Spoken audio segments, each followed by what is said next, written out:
Hello, everybody. This is Don Markland with Accountability Now, and welcome to the Morning Jolt, where we give you small tidbits of data, information, and inspiration to make better decisions today. It's a tactical podcast about making today better today. Let me tell you a story.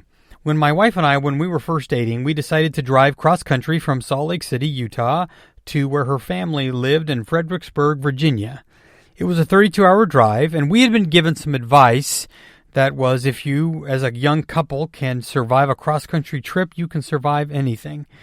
And in my idiot brain, I believed we could do this Jack Kerouac on-the-road type thing, and we would probably split the drive 50-50 along the way, so we could do it nonstop, right? We were in our young 20s.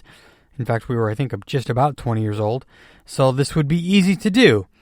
And golly whiz, was I wrong. I ended up driving 28 of the 32-hour drive. And if you ask my incredible wife, she's going to tell you probably something different, but my memory is accurate. It was 28 of the 32 hours. But our relationship survived unscathed. And when we arrived safe and sound in Virginia, I vividly remember how stiff and tired my legs and back felt, even though I hadn't used them that entire drive. And isn't that amazing?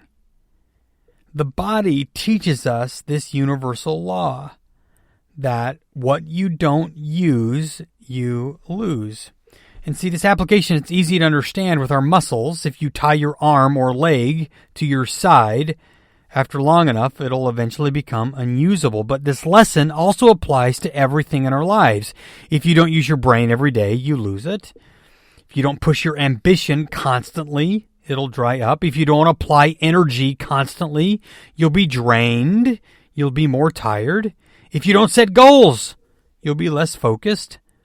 To me, this is a universal law. It's a principle. Whatever you don't use, you lose.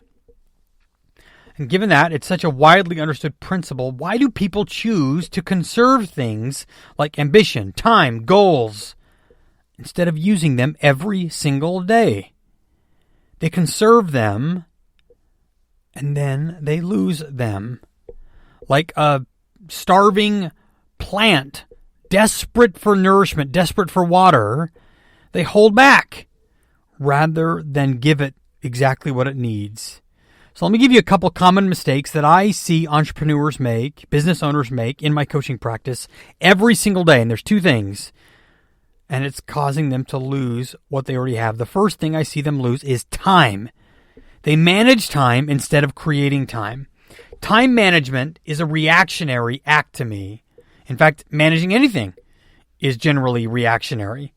So, for example, when my wife says, honey, can you go in there and manage the kids? Now think about that for a second. That's because they're probably making too much noise in the other room. Those of you with small children really can relate to that. Anytime you have to go manage something, it's in reaction to a problem already occurring. The same can be said with how you're managing your time as a leader. If you're managing your time, it's because your time is already out of hand. It's because you've already caused too much noise in your professional life. Stop managing it and start creating it.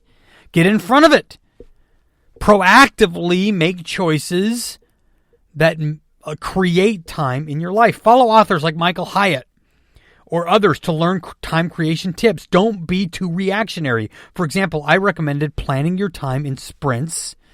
Create time blocks throughout your workday. I created my time block system that I do. One of my clients, after I created his time block system, he started closing high-ticket clients the very next day. In addition, I encourage people to eliminate all white space from their calendar. That doesn't mean you can't take breaks or even extended breaks. Just plan the breaks. Plan to take time off. Plan to take naps. That's okay.